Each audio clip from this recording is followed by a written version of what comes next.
All right, everyone, we're at the top of the hour, 12 p.m. Eastern, so we're going to go ahead and get started. My name's Adam Hops. I'm with the National Operations Center of Excellence, and this is a NOCo Coffee Break webinar. We've started these late last year. It's an opportunity for us to have short discussions with key members of the TSMO industry and on a particular topic. So it's somewhat casual. This one will be a little bit more presentation as there's a lot of information to kick off planning for the World Cup. But we encourage you to raise your hand. We'll open up your mic, ask any questions that you might have. We want this to be conversational, and we are recording it so that you can share it with your colleagues after. Hopefully, this will serve as a nice introduction for planning for 2026 World Cup. So that's the NOCo Coffee Break series overall. Before I turn it over to Anaf and Matt to talk about the World Cup in particular, I just wanted to introduce them quickly. Anaf is going to be hosting the webinar today and providing an introduction on the World Cup. Anaf's a TSMO associate at ITE and supports the National Operations Center of Excellence by putting on many of our peer exchanges and webinars. He has a PhD in civil engineering from Florida International University, and really pleased to have him as part of the team. Matt Voles is the owner and president of Northern Lights Consulting. He's a TSMO and ITS engineer with more than 33 years of experience in the transportation industry nationally and internationally. Matt and his wife Mandy, who's also a transportation engineer, have been involved in the Kansas City World Cup bid for the last few years, as well as the planning process. Matt's also a former TSMO Award winner for setting up the ITS Heartland TSMO University several years ago, and a former representative of ITS America's state chapter program. So we feel we're lucky to have him helping to lead the support for all the sites for the World Cup. So I'll turn it over to Anaf to start the information on the World Cup in general, and hope that you enjoy the conversation. Thank you so much. Sorry about that. Thank you, Adam, for this opportunity. We're going to talk in this coffee break series, we're going to talk a little bit about the introduction to FIFA World Cup 2026. Then move on to the planning consideration, where Matt's going to talk about planning consideration of the host cities, and finish it off with NOCo's roles and actions and the next steps. So once again, thank you everyone for joining the Coffee Break series on planning for the FIFA World Cup 2026. We are delighted to unveil the thrilling details of hosting the FIFA World Cup 2026 in the US, along with Mexico and Canada. As we all know, this is the greatest show on earth, where sportsmanship, culture, and innovation converge to create an unforgettable tournament experience. A little bit about the FIFA World Cup is as I said, is the largest and the most prestigious single sport event in the world. The FIFA World Cup has been hosted 22 times since its inaugural tournament in 1930. Occurring every 4 years, the 2026 FIFA World Cup will return to the US for the second time since 1994. In 1994, 9 venues in the US hosted 52 matches, 24 teams, which was changed to 32 teams from 1998. And that tournament in 1994 still holds the ticket sales record of around 3 million. But from 2026, there will be 48 teams and will be surely the greatest sporting event in the history of the world. Moving on the tentative dates, the tournament should run through from June 11 to July 19, which is 39 days in total. And it's going to be the first tournament ever to be jointly hosted by 16 cities in 3 countries, as I've mentioned before. The teams are going to be divided into 12 groups from 8, like in 2022, 48 teams, which is 16 more teams in the last year's edition, 39 days, which is like 11 days more. So everything has been increased and it's like extra in this World Cup, with 104 matches in total, which is an upgrade from 64 since the last edition. In terms of viewership, NBA Finals has 25.2 million viewership, where Super Bowl has 114.4 million. And in terms of World Cup, it is almost like 1 billion, more than 1 billion. So you can assume that it's truly the global sports indicated by the viewership. As you can see, the host cities here, there are 2 cities from Canada and 3 cities from Mexico, and the rest 11 cities are from US. And the capacity of all stadiums combined is like 1 million, average 7 matches per venue, and ticket sales could well exceed 6 million depending on sales out in venue, etc. This is the match schedule that has been published by FIFA. The opening group stage alone will feature 72 matches, surpassing the total number of matches in the 2022 World Cup in Qatar. So it's basically a huge boost of matches here. And the regions are divided into 3 regions, as you can see: Western region, Central, and the Eastern region. With more matches comes more challenges. Qatar in 2022 experienced a 29% increase in flights prior 2 weeks of the World Cup, which is 10% higher than the same year pre-pandemic. In 2019, there were additional 17 million transit passengers. So the expanded 2026 FIFA World Cup tournament presents unprecedented logistical and scheduling challenges, requiring innovative solutions to ensure the smooth execution of the plan. So my tagline is more teams, more solutions. So we need to pioneer this transportation innovation for FIFA World Cup 2026 in the US. So without further ado, I would hand it over to Matt, who's going to discuss more about planning for the host cities. So Matt. Okay, thanks enough. Appreciate that. Yeah, it is a massive event. There's a lot that goes into the planning for one of these major sporting events. I'm going to talk a little bit about some of the considerations. Go ahead and click on the next slide there, enough.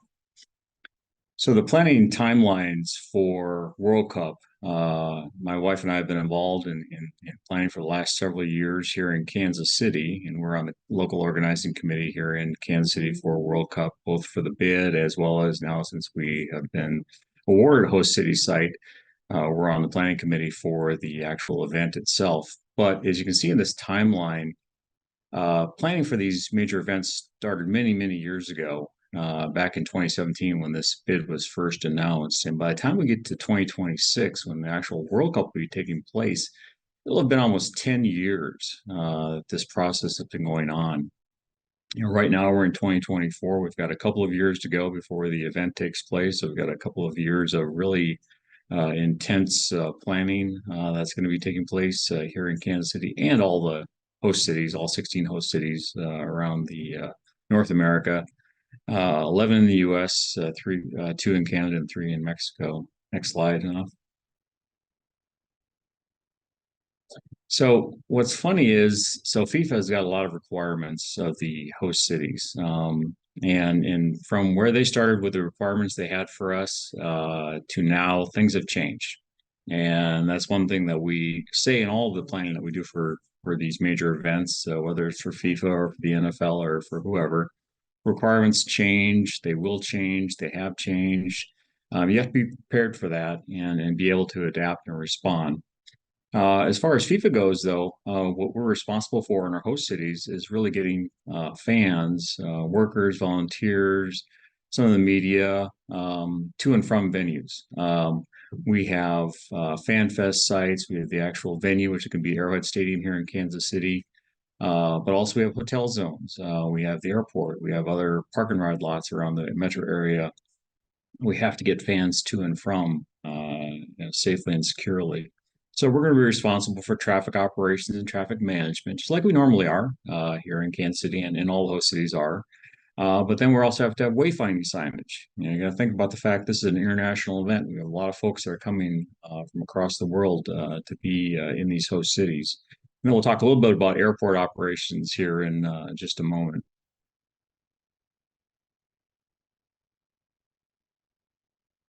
Go ahead and off. Next slide. So this diagram here is something that FIFA gave us early on, and they were trying to explain to us what we'd be responsible for. Over on the left-hand side, we're responsible for mobility around the metro areas, around these host cities. So that includes traffic management, our transport hub management. That includes our park and ride lots, getting folks to and from the point A to point B.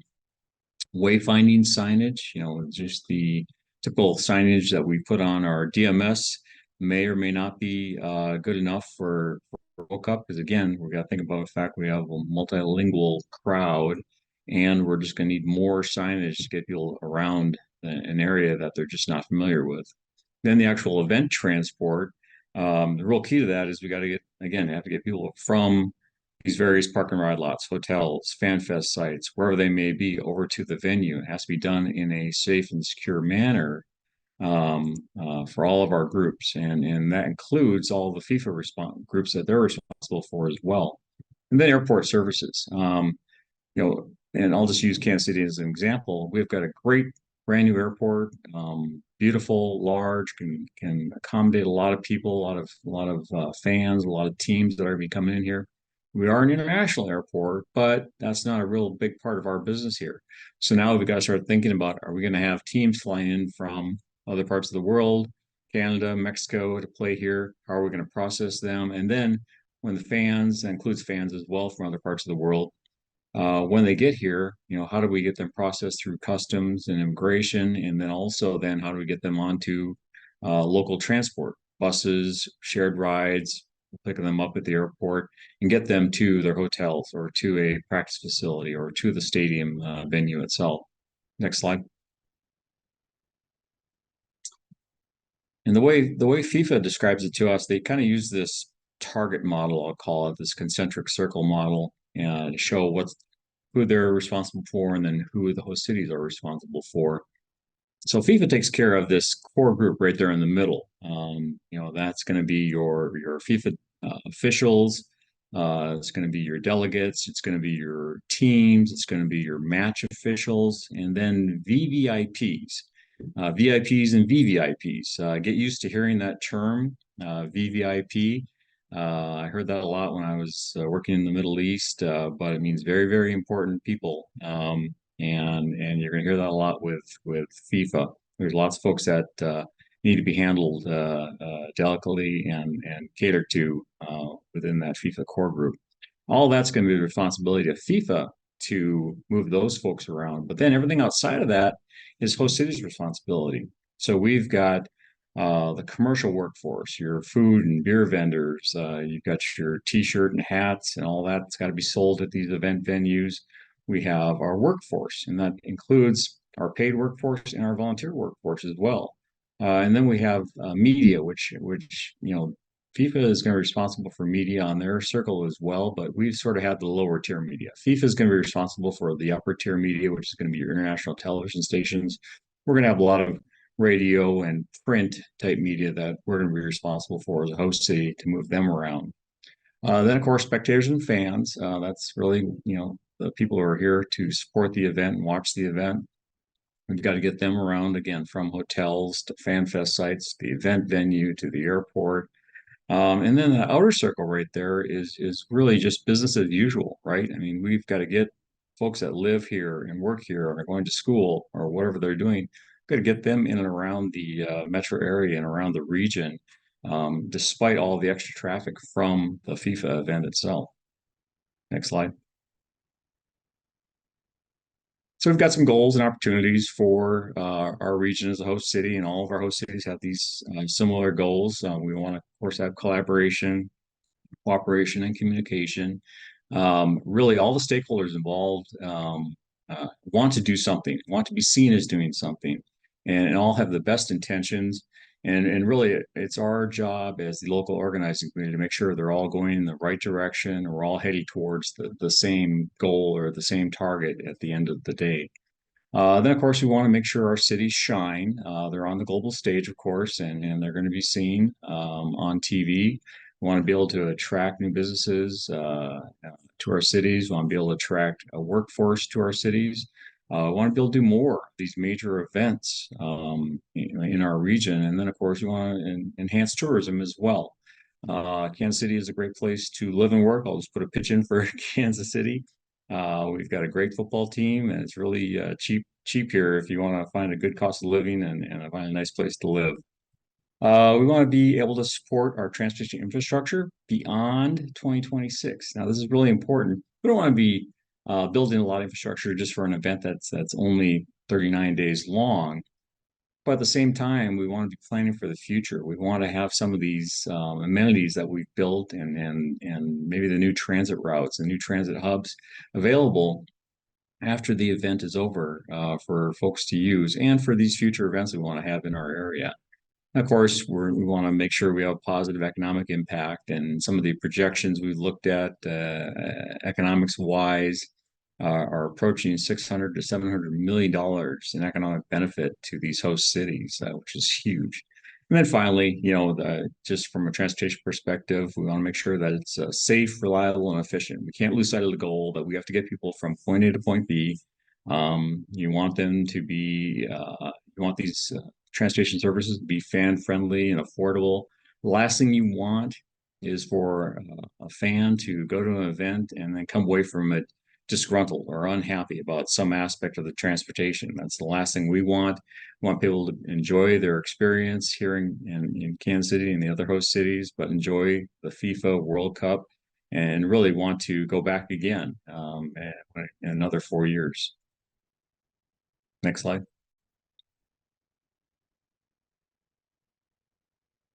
Just some considerations, and this applies to really all the host cities, is that we have fan fest sites, and that's not necessarily going to be at the site of the match venues. Those are going to be separate.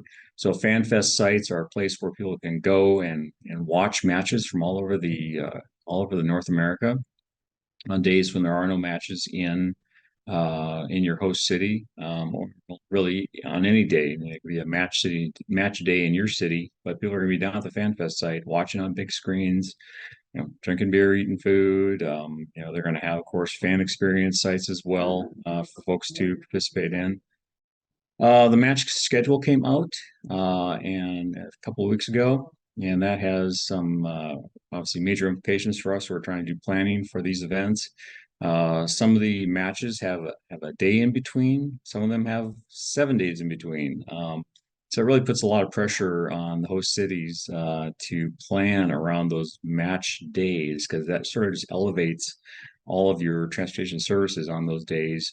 In addition to the services you got to provide for fan fest sites and getting people around to hotels and airports. And then again, business as usual. You've just got to get people around your city for normal business operations. But anyways, the match schedule really will impact us both positively, and in some ways maybe negatively. Think about the fact that you have to keep workers and volunteers sort of in the queue or lined up to be able to help you out, maybe several days apart. So maintaining that sort of that worker status is going to be a challenge. Again, we have to focus on the goal, which is to transport fans, our volunteers, and our workers around the metro area and around the various sites. Again, FIFA is responsible for everybody who's an official or a VVIP or a team. Hotel zones, we have several of those around our metro area, and I'm sure it's the same in all the other host cities that you got to get people to and from. Obviously, transportation and site security is super important. Some of the events you may have heard about in Kansas City here recently have heightened that for us, especially. We got to coordinate with our actual venue. So all the stadiums that are hosting these events have to be coordinated with, to be able to get transport services in and out of their facilities and get people close so they can start heading towards the stadium and go through security. Some of the considerations that we've got, think about this, is that people coming to a FIFA event, they estimate roughly 60% of them will be visitors to your area, so they're not going to be familiar with your metro area. They're going to need good signage. They're going to need good direction. Signage has to be multilingual, of course, and standardized. And FIFA is very good about that. If you saw any of the coverage from Qatar, you saw where they had all of these hosts that were volunteers, and they were holding up signs and directing people where to go, whether to get to a stadium or to find transit or restrooms or whatever it is they were looking for. They do a really good job with this. We've definitely going to have a mode split to our venues. We're going to have to use transit to get a lot of people there. We just won't have enough parking at our venue. When you think about parking at these venues, you got to think about the fact that FIFA puts up a large security perimeter around these venues, and for good reason. And then they also have a whole commercial zone as well for selling T-shirts and hats and jerseys and things like that. And then, of course, you have lots of vendors, and you're going to have a little bit of a fan experience site there at the venue as well. So it's going to take up a lot of the parking. And so you won't just be able to drive to these venues anymore. You're going to have to use transit, or you're going to have to use shared rides. We're going to use Park and Ride here in Kansas City. I'm sure many other host cities are going to use this as well. So transit's a real big factor for us, and we're even looking at potentially using some EV buses. Last mile at venues, what this refers to is sort of the interface between the venue and the transit. So where transit may drop folks off at a venue, there's sort of this zone where you, before you get into security, they call that the last mile.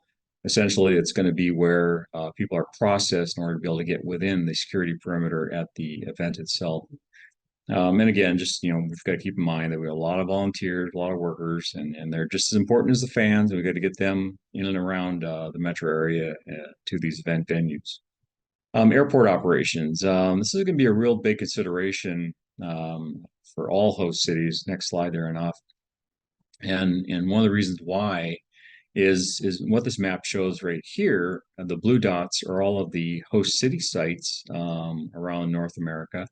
But all the green dots are potential base camp sites. And what a base camp is where a soccer team may choose to hold up to do their practices, to have their hotels, do their meals. And it's not necessarily going to be in a host city. They may choose to pick an alternate base camp city just to stay away from the media and the fans, be able to concentrate and focus on the task at hand, of course. And so what you're going to have, though, is you're going to have teams and fans, too, flying around between these various host cities and maybe some of these base camp cities to and from Kansas City or LA or Dallas or Vancouver. And so that airport operations is going to be really important. It's going to be important to be able to process those teams quickly through the airport, get them loaded onto buses and fans as well, and get them to an event venue or get them to their hotels. So that's really going to be a critical operation point for those cities to plan for. Next slide, Anna. And with that, I'm going to turn it over to Adam to talk about NOCo's role and next steps. Adam? Hey, everyone. Thank you so much, Matt, for the overview of the tournament and off for the background. Next slide. So here at NOCo, we're going to do, and you can release all the, yeah, perfect. Thanks, enough. Here at NOCo, we're going to do a few things in preparation for the World Cup.